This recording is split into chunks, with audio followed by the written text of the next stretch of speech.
My name is ScarlettCornelisen. I am a senior lecturer in political science at the University of Stellenbosch. Stellenbosch is a university town about probably 36 miles outside of Cape Town, which is one of the big cities in South Africa.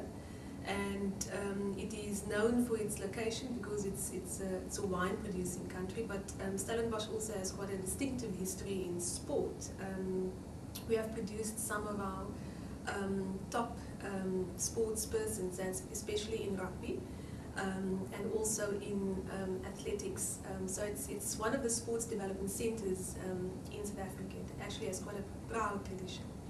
My interest in sport lies on the politics of sport, and I specifically research the way that governments and states try to use sport as an instrument of policy.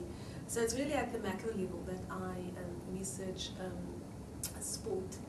The presentation that I did at the symposium was focused on the way that states within Africa can cooperate to further sport development. So it's about what does sport development mean within a regional context, and what kind of policies should governments be looking at. The way that I approached it, I tried to address in a broad way what is the interface between politics and sport, and why sport is important in the political domain.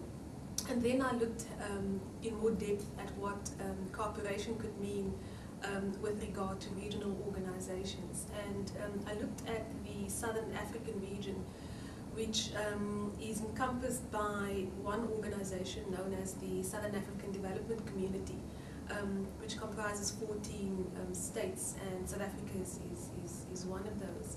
And I looked at some of the ways in which those countries, given the context of Southern Africa, can cooperate, and what sport development in a political sense means within the region. And well, unfortunately, my conclusion is not sort of positive as far as the level of sport cooperation is concerned in an institutional sense within this organization.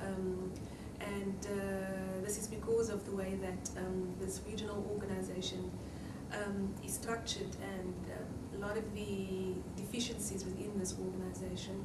But I did also explore how regional cooperation could emanate from the use of major sports events as important stimulants. And of course, the one event that will take place within Southern Africa is going to be the 2010 FIFA Football World Cup, or the Soccer World Cup, which was awarded to South Africa about 3 years ago now.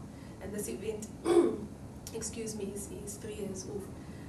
Trying to flesh out some of the ways in which there could be some kind of regional spin-offs that are evoked by this event. But once again, my conclusion wasn't positive in this regard. And this is because this particular event is quite confined in terms of how it's organized. It is held in tight control by the governing body, which is FIFA, and also because of some of the inadequacies in planning on the South African side. So, yeah, in essence, I tried to give a macro perspective on the politics of sport within one particular regional context.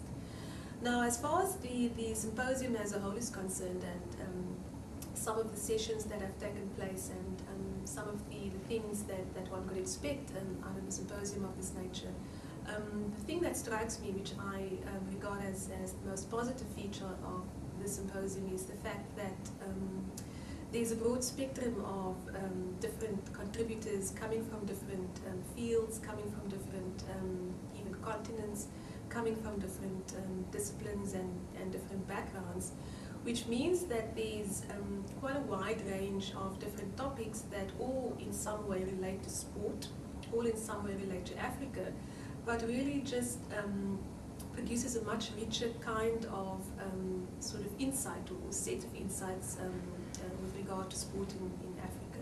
I learned a lot, for example, about a lot of the community level or grassroots-based programs that are taking place in East Africa, in Ghana. There was a very stimulating presentation about the use of sport to raise awareness around HIV/AIDS in Cote d'Ivoire and Guinea in West Africa, and how, and I learned, for example, that you can quite cleverly use sport also to attain certain goals concerning gender, education and gender equality. And then there were other presentations that focused much more on the scientific aspects of sport development, the way that athlete development could be fostered, the way that the negatives of sports, such as the use of doping, is regulated, or what some of the challenges are with regard to regulation. And the sessions that are lying ahead still, which I'm going to attend, are going to speak about sport and sport as a stimulant in other spheres of society, for example, post-conflict rehabilitation and so forth. I suppose the common factor in many of the sessions and presentations so far is the sort of connection between sport and youth development. I think a lot of the presentations are focused at the youth level, which probably is an indication of some idea that the youth is the doorway to the future within Africa. Having done a paper or a talk on politics, I am quite cynical about the older generation and about policy, to add to that. So I appreciate that there's this extensive focus on the youth, and yes. So I hope that there's something coming out of the symposium in a more concrete form, and one thinks about publications, or at least possibility for publications, and possibly a collection of publications, or a collection consisting of different papers. But yes, I think it's a rewarding and fruitful symposium as well. Thank you. Hi, my name is Dean.